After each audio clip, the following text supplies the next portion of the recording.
Welcome to the Thriving Farmer Podcast. I'm your host, Michael Kilpatrick. Our mission is to inspire, educate, and celebrate sustainable farming. We believe that you can build a profitable, sustainable farm that gives you true farm freedom. Join us as we talk to farmers, innovators, educators, and entrepreneurs to glean their top takeaways in business and life. Real Organic Project is a farmer-led movement that provides an add-on certification held by over 1,000 certified organic, family-owned operations across North America. Real Organic Project strives to uplift farms working within the spirit, not just the letter, of organic principles. Real Organic certified farmers use practices that are centered around the foundational organic principles of soil-based crop production and pasture-based livestock agriculture. To remain accessible to all types of farmers, Real Organic Project fundraises year-round to keep this certification available at no cost to farmers.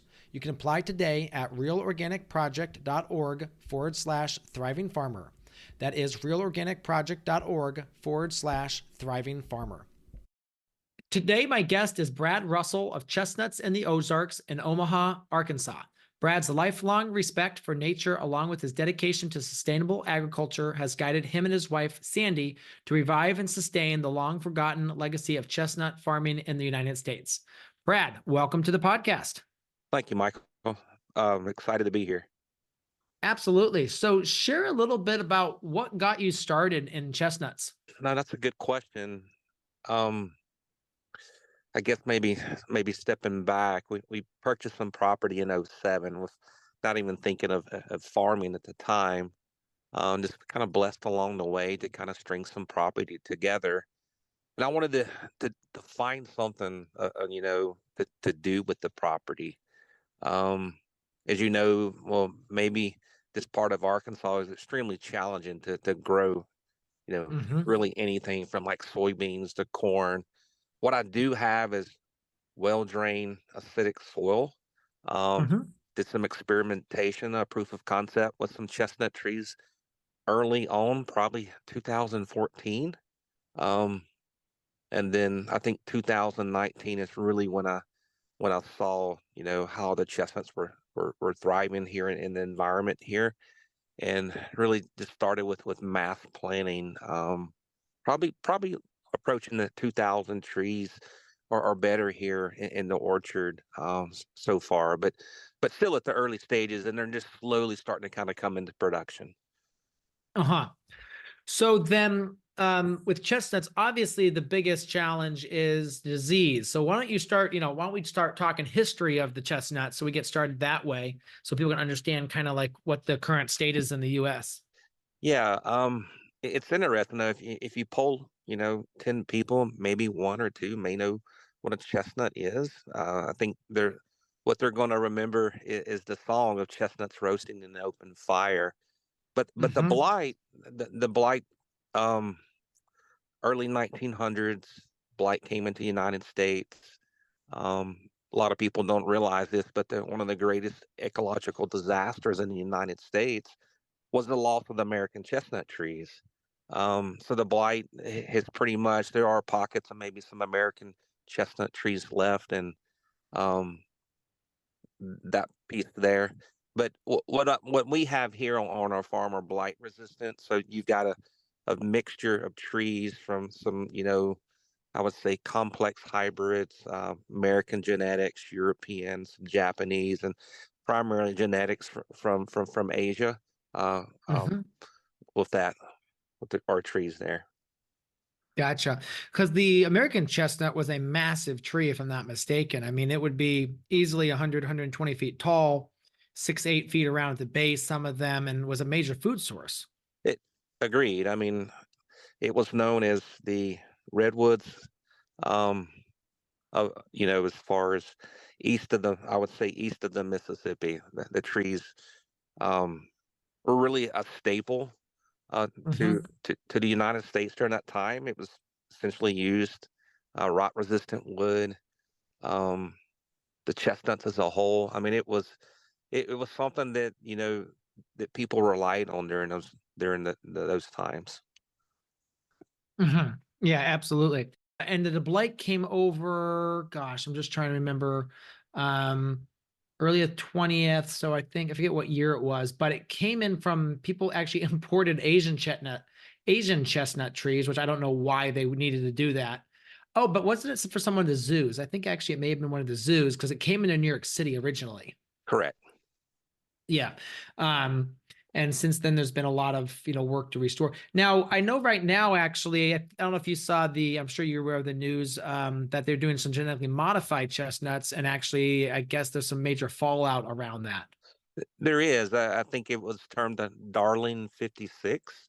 Hmm. What they were Hmm. trying to do there, what I understand is they inserted a wheat gene.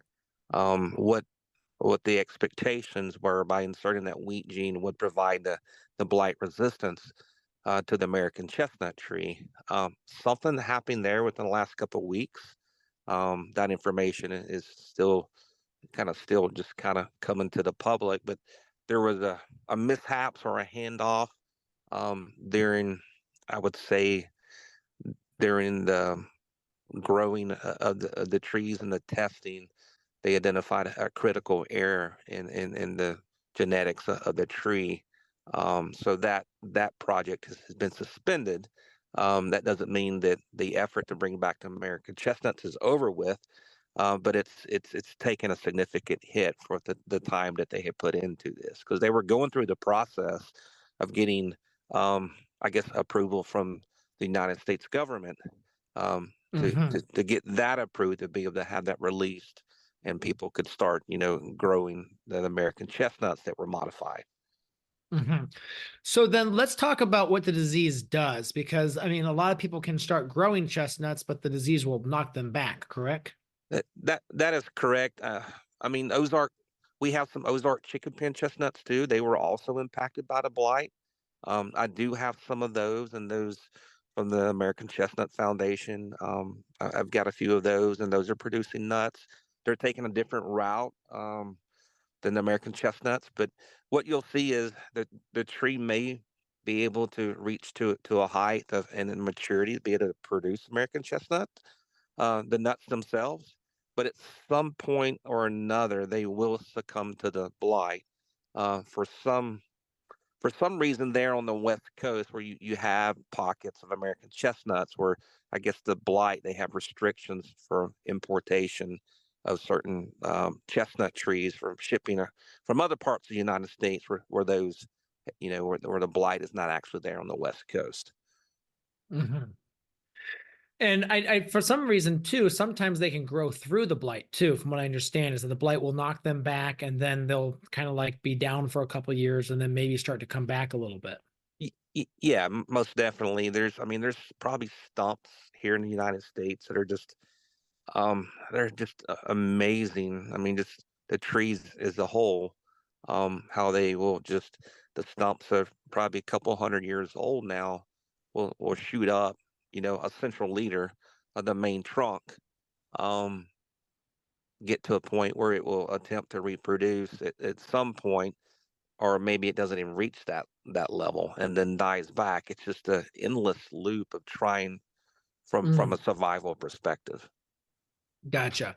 But they're never going to get that 100 foot tall, that beautiful canopy again.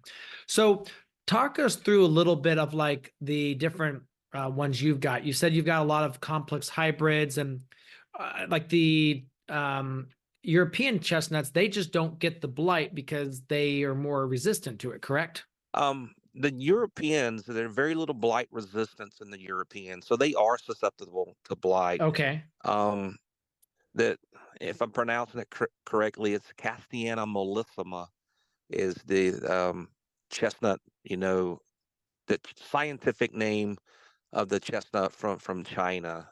That's where these are predominantly, the genetic stock are from. Um, Okay.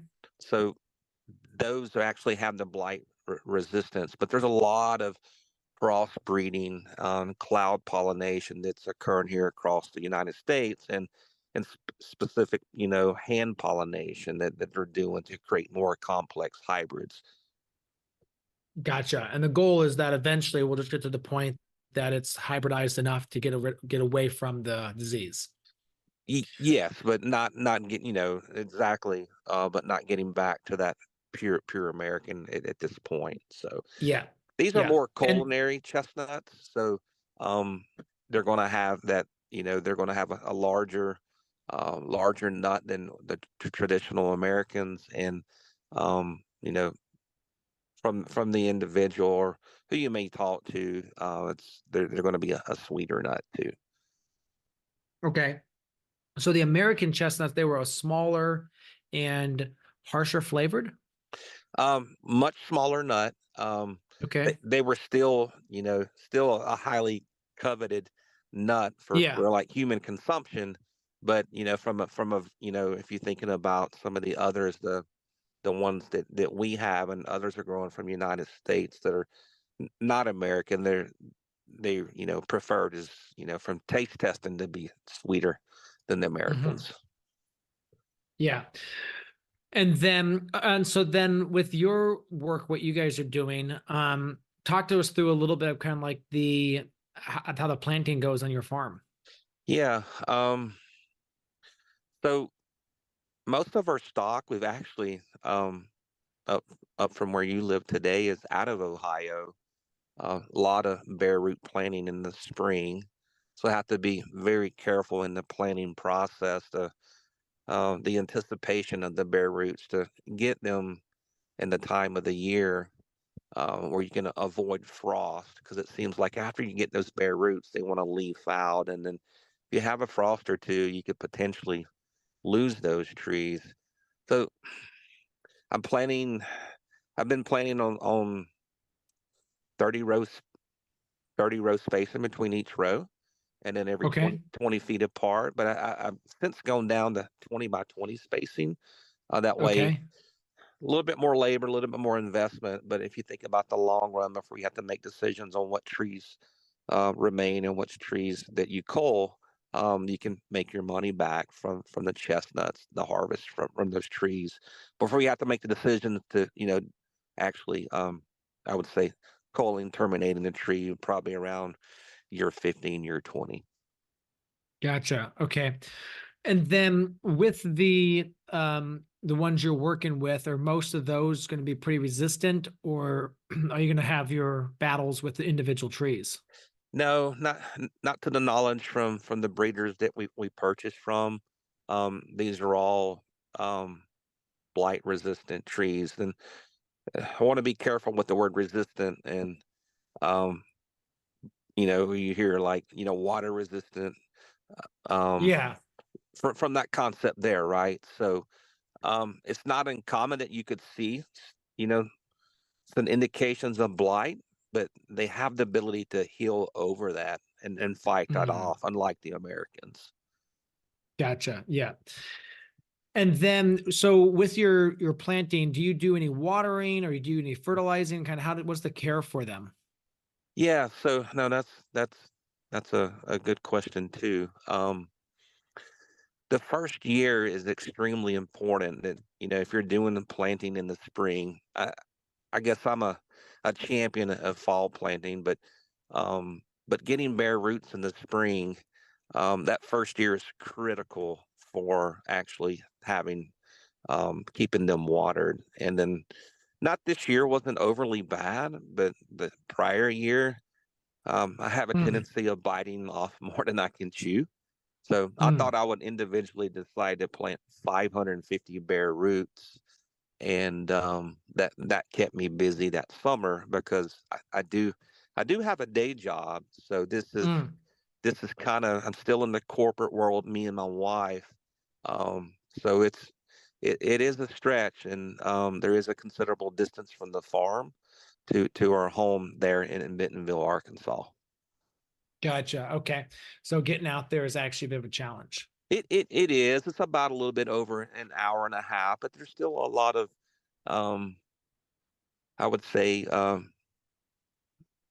hybrid work environment still today. Hmm. So we have the ability to do some time in the office and focus on the time out here on the farm. And I'm very extremely thankful for daylight savings time too.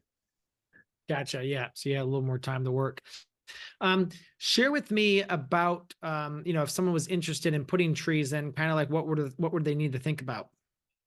I think the first thing that, first and foremost, you're going to want to have a soil test. Um, Okay.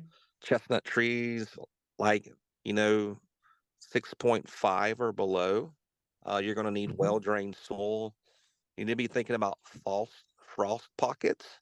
So when I Hmm. talk about frost pockets, it's frost settling into kind of the lower part if you've got some ridges. You also have to be thinking about protection as far as how you're going to protect those trees earlier on. I have all my trees staked, and I use tree tubes for a couple of reasons to kind of kind of help.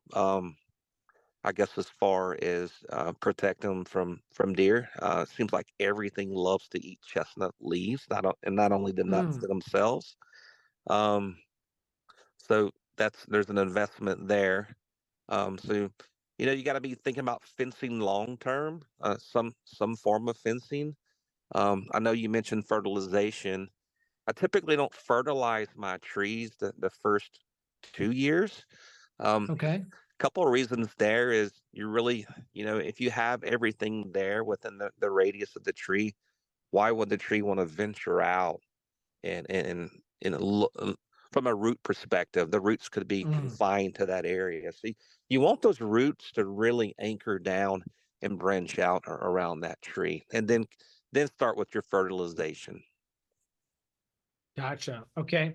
And I'm assuming you're mowing between these during the year. I am.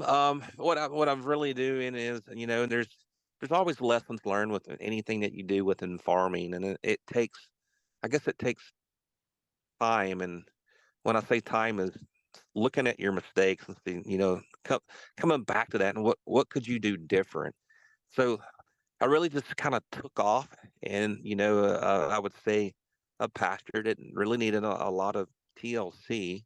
So you had a lot of invasive, a lot of weeds, and getting to a point where I'm incorporating more of kind of like an orchard type of grass to reduce labor, fuel, Okay. and the whole getting away from the mowing aspect. So it had lots of really tall fescue. I mean, it's great Yeah. for cattle, but I'm looking more into a lower growing grass with less maintenance. Gotcha. Yeah. So then with this crop too, you said animals love it, and did you like so you couldn't graze the orchards with cattle or something? Um, So I'm thinking of Sylvia pasture down the road. So I've got another area that I've been working with the USDA through the EQIP program, and maybe through an agroforestry grant. Through we threw our name in the hat for that, but really want to lay that foundation of low growing natives and wildflowers, Mhm. or what you would most people would say forbs, and plant that, and then incorporate potentially sheep, down the road in our future. But cattle could be done, but I guess in the early on stages of the trees, you'd have to be extremely careful with that. I've had quite a few Yeah. deer this year for the first time. I've got them staked with a 6 foot piece of rebar and a tree tube, and I've got deer for the first time that are, prior to the rut or the breeding season. Hmm. You've got the bucks that the deer are just tearing up the tubes and the rebar and the tree to Oh the wow, ground. because So that's struggling. That's a struggle. Um, definitely, s- yeah. So then, what insects are there that people may want to watch out for too? yeah, insects. You know, I think one of the 2 years ago, Japanese beetles were really bad. I would say, you got the trees in that first year, and that really, the leaves are the solar conductors for the trees. I had Japanese beetles in the tubes on the leaves, so treating those were a challenge. I would say that's probably one of the worst ones. Mm. If you're using tree tubes, I would just recommend to your listeners, and they're looking at chestnuts in the summer, just be extremely careful because wasps love to take up a house in a tree tube. But I really think the Japanese beetles are really the worst ones that I can think of. Maybe late in the fall you could see some type of worms. I don't know, I wouldn't call them a bagworm, but I've seen some areas of the trees where they would just you come back tomorrow and all the leaves are gone. I don't know if that would be an army worm, but still one of the things that I'm keeping an eye on. Hmm. Absolutely. And then let's talk through a little bit about what does harvest look like for these? Yeah, so I- my wife and I, Sandy, we've done some tours of some mature chestnut orchards, but harvest would look like probably a good month and a half of one's time. Um, some of the varieties you have are early dropping or mid or late. So we've got a good, we've got a good variety of trees to kind of keep us busy, when that time comes. I'm starting to see some production. You can typically the industry says year four, but we've started seeing chestnuts as early as in year three, and on some trees, rare occasions on year two. Um, but the trees need to be harvested. Well, the nuts, they need to be harvested daily. So looking at that down the road, it's how do we source labor to do that and look at sales. Hmm. Yeah. And then markets, are most people buying these fresh or? Yeah, and that's the thing. There's not enough chestnuts in the United States today to make any value added products. When I say value added, like making chips or converting those into flour. Um, a lot of people don't understand that the chestnuts, every well everything that you can make with wheat today, you can make with chestnut flour. It has a gluten-free aspect, so you've got that. And also you've got, you're not hitting the reset button every year. When I say the reset button, if you're thinking about like the wheat um, and your annual crops, you've got a perennial crop that's going to live for hundreds of years if you take care of your orchard. Hi, this is Nicholas and Jenny. We are the proud owners of Crystal Organic Farm, located in Newborn, Georgia. And we've always been certified for 30 years. We eat organic food. We're really into what we eat and where the food comes from. Jay and I, we were talking and going to the grocery store that even like organic, you have to read the labels. And the word organic does not mean what it used to mean. And so when the Real Organic Project came on and we talked about it, it seemed like a great fit for us. This label not only goes back to the roots of what organic farming used to mean, but also this reassurance that what you're getting is true organic product. There's farmers running it, farmers working for it, like people that have true experience in farming are the Real Organic Project. Be sure to apply today at realorganicproject.org/thriving farmer. That is realorganicproject.org/thriving farmer. And what do the trees cost, like in a bare root stage? What's that typically run compared to? And I think you also sell them in like 1 gallon or 2 gallon pots. Yeah, so bare roots at the volume I'm buying them. It seems just everything continues to go up. But I think I've been able to source bare roots $7 or $8. And I've seen some places selling bare roots as high as like 15. Um, what we've been selling to kind of pass time and to, help with expenses along the way. I've been selling trees in 3 gallon pots, some air pruning pots. So you got a really good finished tree. Um, our trees typically average, to be conservative, I tell customers 4 feet, kind of guaranteed. But you're getting trees much taller than 4 feet, 6, 7 feet. I've had trees in their first year um, that I've been able to grow out to like 9 feet. So it's been pretty exciting. What would you say the plans are for the orchard in the future? I think as far as looking at, I think we have to, figure out the whole supply chain aspect. We've got thinking through as far as channels of how we're going to sell them. I think mainly Mhm. those are going to be online sales. thinking through like what does U-pick operation look like, um, and then as far as direct sales here to local places here in North Arkansas. Hmm. And then harvesting them is a bit of a pain because of the husk, right? It is. So you really want a tree that drops the I would say the chestnuts from the burr. There are some Okay. varieties that some varieties that you have where they may just they don't have a full release, so it may be a little bit of work. I don't know if you've ever handled one. They I've you have handled like 3 in my lifetime. yeah So yeah you have to wear gloves. There's not a lot of machinery today in the United States, but I think with where the industry is heading, you're going to see a lot of companies become interested in chestnuts from a machinery perspective. They have that in Europe, and they have it in Asia, but bringing machines online. But really, just today, as far as what that looks like, is it's manual. It's picking them up off the orchard floor today. yeah, yeah, just sweeping them all up, putting them in. And then I'm sure they have machinery that will go through and sort and stuff, or even knock any of the holes off if there's still holes on them. Yes, correct. So are the holes prickly enough that they can cause or do cause like splinters? They have.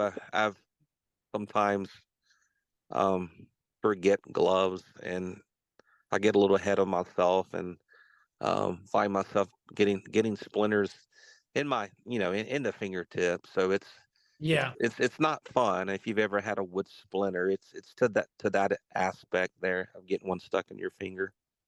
yeah, yeah, yeah. Well, anything else you'd like to share about the chestnuts? Um, I don't think so. It seems like, well, I do. I think looking at the industry, I mean, if you think of chestnuts, if if you can do the education and awareness of chestnuts, and um, there's been communication out there. The United States, I think, is bringing 20,000 acres online.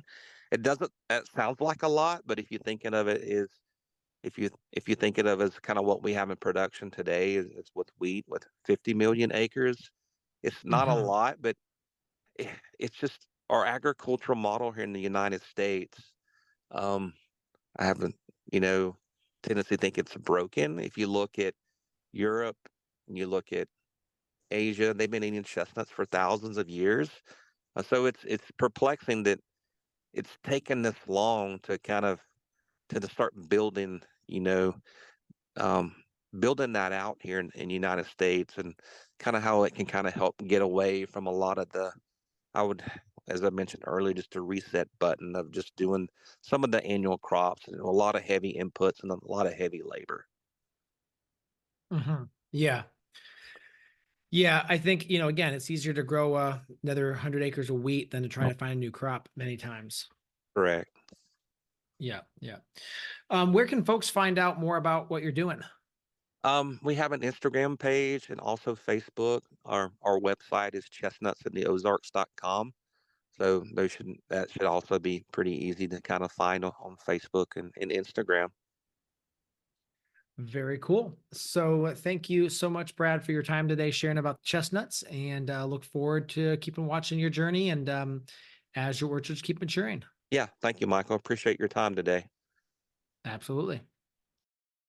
So there you have it, another episode in the books. So I'd love if you would hop on over to iTunes and leave us a rating and a review. Those mean everything to us. We love to hear what you're thinking. If you have a podcast guest that you can recommend, please pop on over to the Thriving Farmer Podcast website and leave us a review. That's thrivingfarmerpodcast.com.